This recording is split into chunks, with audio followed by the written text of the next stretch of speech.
La anterior compañera, yo quisiera destacar que inicialmente el principio de igualdad y no discriminación es un principio transversal para todo el sistema jurídico mexicano, no nada más en materia penal, en materia administrativa, para todas las materias. Claro, debe haber un criterio diferenciado de acuerdo a personas de pueblos originarios, mujeres, niños y niñas. En el caso de las personas migrantes, pues también hay personas que son de algún pueblo originario, ¿no? Sobre todo maya, por ejemplo, en el caso de Guatemala. Entonces cabe muy bien el tema complementario con el tema de la compañera. Y yo sí quería destacarlo porque precisamente eso es lo que nosotros estamos buscando a través de los casos que representamos en la Fundación de las Personas Migrantes. ¿Y por qué es importante? Pues para empezar, las personas migrantes nunca pueden ser consideradas por el solo hecho de migrar como personas que hayan cometido algún delito. Si ustedes vemos en el artículo primero, pues dice que todas las personas gozarán de los derechos humanos. Y como muestra, digo ya, salvo el ejemplo pasado, me parece, ¿sí está cambiando la presentación? Ok. Me parece excelente el ejemplo de la compañera, me parece excelente. Yo creo que yo agregaría nada más el de la prohibición de la esclavitud, ¿no? No dice las personas mexicanas, dice las personas, ¿no? De ahí la importancia y la vitalidad del principio de igualdad y no discriminación. Y verlo como principio, no como derecho. Un principio el cual no solamente aplica en un espacio y tiempo determinado, sino que es inmutable a través de todos esos elementos que regularmente tienen los derechos. Entonces, más verlo como un principio. Y al final voy a hacer una acotación de por qué lo vemos como un principio y por qué es importante. Recordemos que estamos hablando de personas extranjeras, no tiene que ver alguna una nacionalidad, color, que sea de algún u otro pueblo originario. Por ejemplo, aquí en la fundación tenemos un caso de una persona de Camerún y también se tiene que analizar su contexto y sus diferentes usos y costumbres, su cosmovisión, con todo el rigor que tiene que ser, ¿no? Entonces, eso para mí quisiera destacarlo porque precisamente de ahí tenemos que partir, ¿no? Y de la dignidad humana que se tiene que garantizar a todas las personas invariablemente, ¿no? Ya entrando un poquito en la materia, claro que naturalmente vino, aparte de la reforma en materia de derechos humanos, ya 15 años, de lo que queda o lo que va a quedar de las últimas reformas constitucionales, pero también vino una reforma en materia de justicia penal. Anteriormente, pues teníamos el sistema inquisitorio, era más escrito.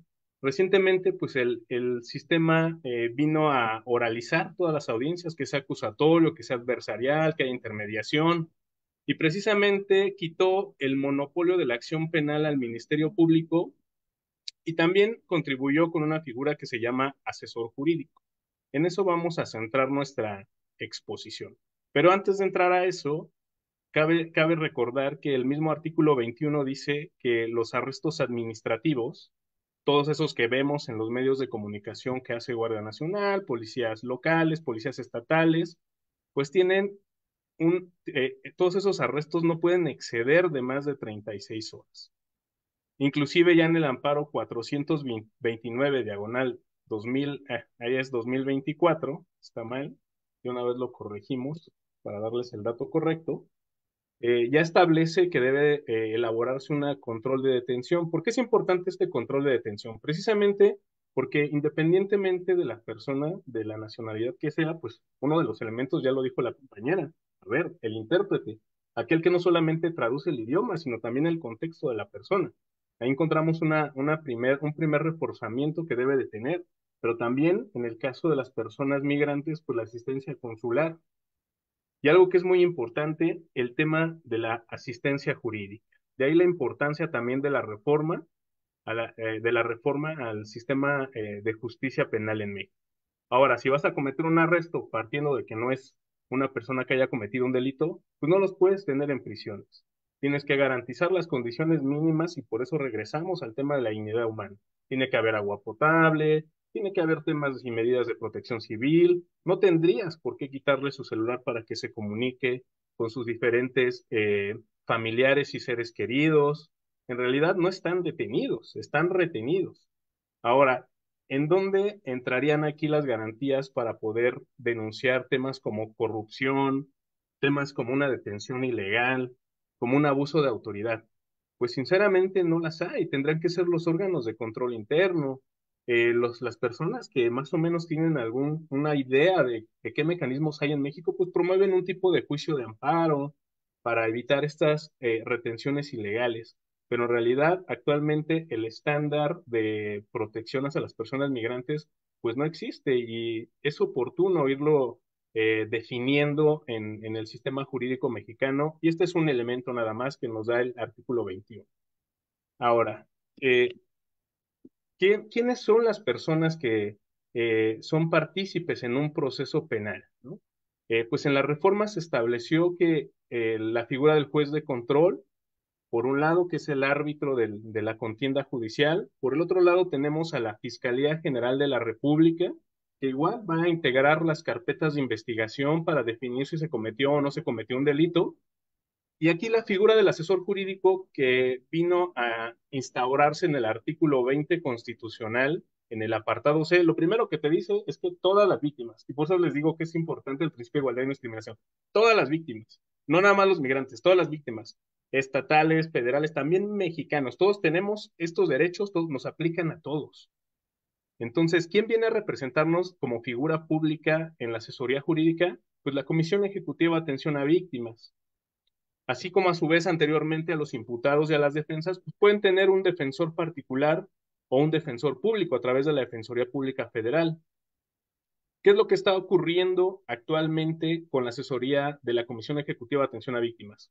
Pues lejos de dotar de contenido a lo que se referiría a un asesor jurídico, lo que está ocurriendo es que solamente hacen una defensa, por decirle defensa, que no es una defensa, material. Es decir, acuden eh, eh, junto con el Ministerio Público, pero sin hacer acciones de defensa.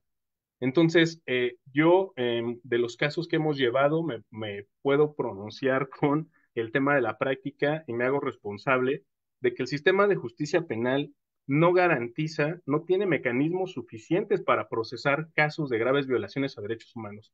No lo hay, porque si los asesores de la Comisión Ejecutiva de Atención a Víctimas solo se van a presentar a las audiencias sin hacer y sin conocer inclusive a las víctimas, pues eso no es una defensa víctima. Y toda la carga va a recaer en el Ministerio Público, pues tampoco es una defensa víctima. Entonces ahí el primer parámetro lo tendrá que imponer la Fiscalía General de la República o los ministerios públicos de a qué se refieren con asesoría víctima.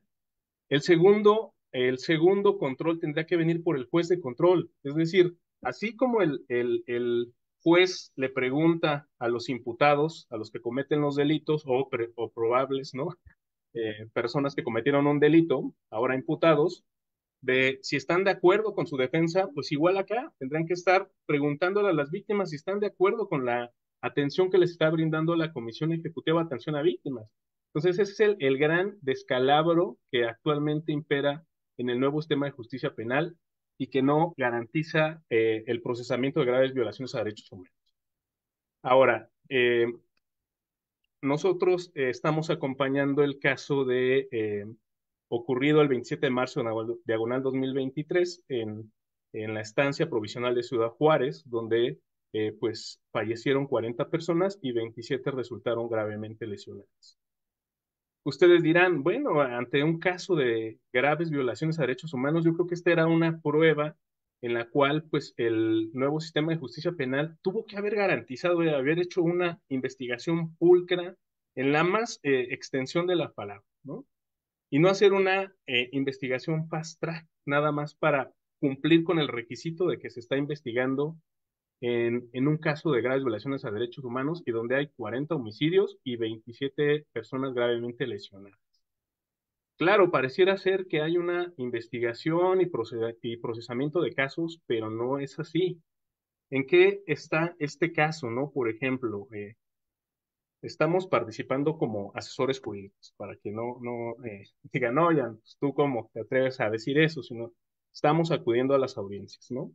¿Qué pasa cuando ocurre un delito, no? Pues inicialmente el Ministerio Público no tiene ningún plazo para hacer esa investigación.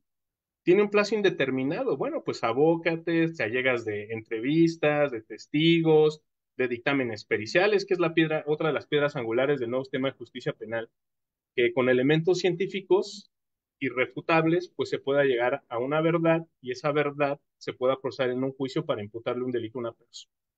¿Por qué es importante que se le informe a las víctimas, que se les diga cuáles son sus derechos, que participan de manera activa? ¿Por qué las asesorías son tan importantes en este aspecto y en esta etapa? Pues una vez de que la Fiscalía integra su carpeta de investigación con elementos mínimos inicialmente, pero tiene la seguridad de que se cometió un delito, ya se judicializa, ya le avisa al juez de control y le dice, oye, tengo estos elementos mínimos para que tú me des una audiencia y yo te diga en qué consisten esos hechos. ¿Por qué es tan importante esta audiencia inicial? Porque ahí se va a formular la imputación, es decir, qué delitos la fiscalía le va a imputar a la persona que probablemente cometió el delito. Se le va y ahí el juez tiene que decidir si se le vincula o no se le vincula a proceso. Se le va a imponer las medidas cautelares, puede ser la prisión preventiva, en el caso de homicidio, en términos del 19 hay un catálogo de delitos, bueno, ahorita ya con la sentencia Sonpax de García Rodríguez, pues esto ha cambiado drásticamente sobre prisión preventiva justificada o oficiosa. Pero también aquí es lo relevante, hay un plazo limitado de solo 6 meses una vez que tú le avisas al juez que se llama investigación complementaria.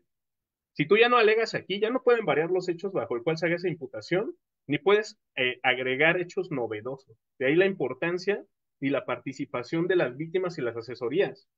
¿Qué es lo que ocurre en la práctica? Pues tú te vas con esa carpeta, hace la imputación el Ministerio Público, regularmente la asesoría no aporta pruebas, datos de prueba, medios de prueba para integrarlos dentro de esa carpeta y pasar a la etapa intermedia.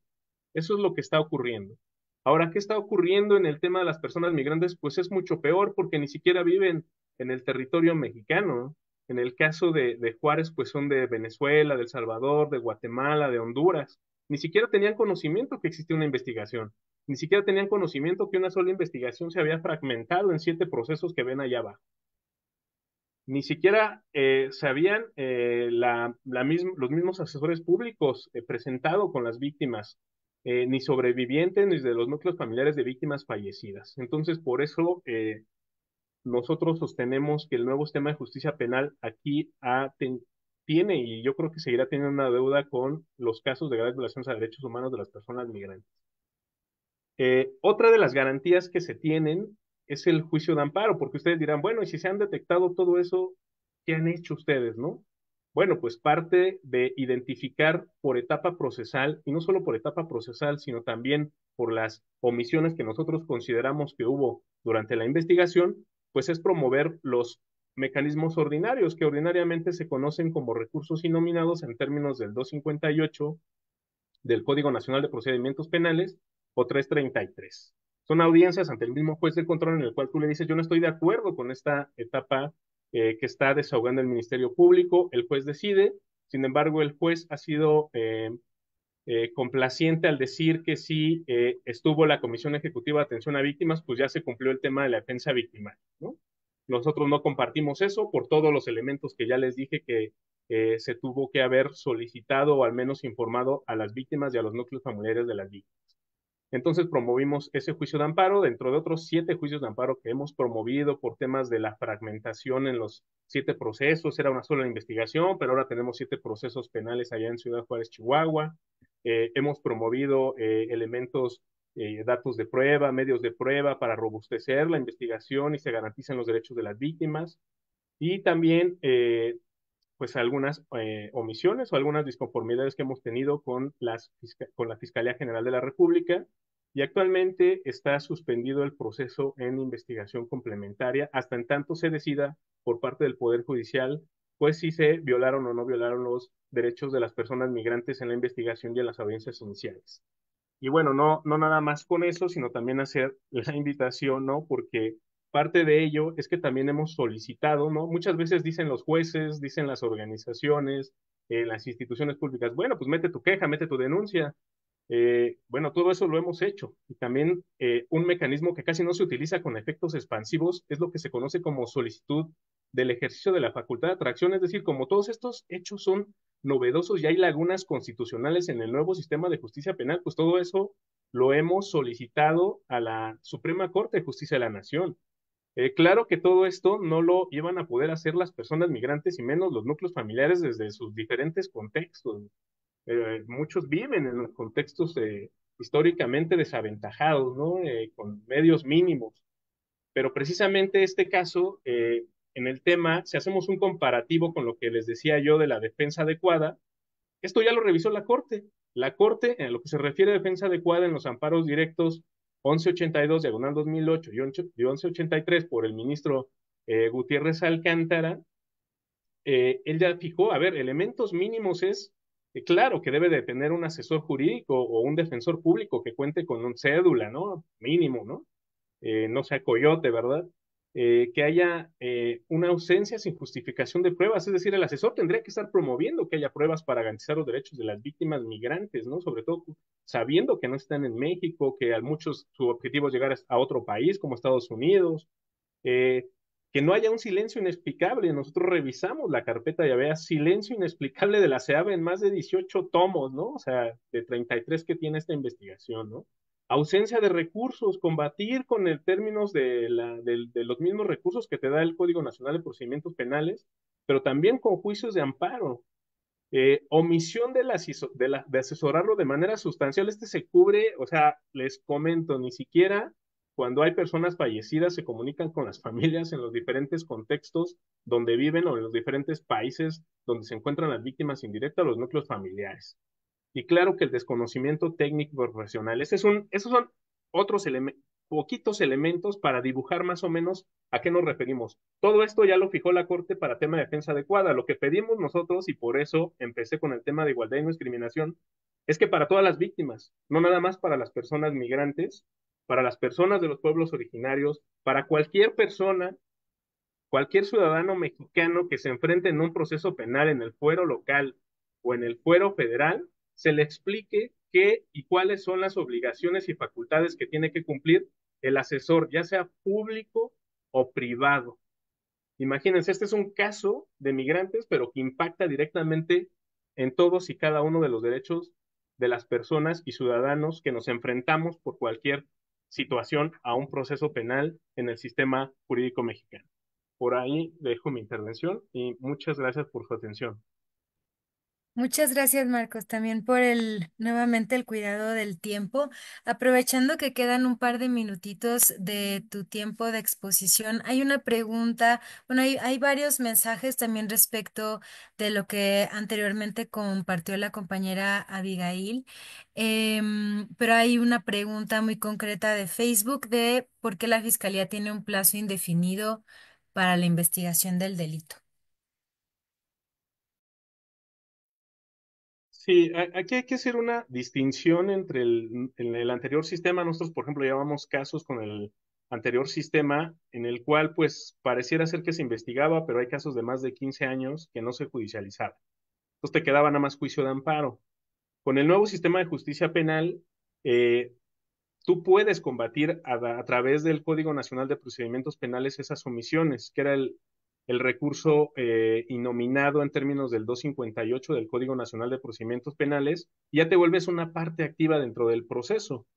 Adicionalmente, pues también tienes el juicio de amparo, pero se supone que ahora con este recurso innominado, tú vas y digamos, por así decirlo en términos sencillos, lo acusas con el juez de control de que no quiere judicializar a pesar de que ya hay medios y datos de prueba para ir a audiencia inicial y solicitar la imputación y la vinculación del delito a la persona. Pero si no se avisa antes de esa audiencia inicial, digamos que tú puedes trabajar de manera coordinada con la fiscalía hasta que se tenga la seguridad o los elementos mínimos de que se cometió un delito.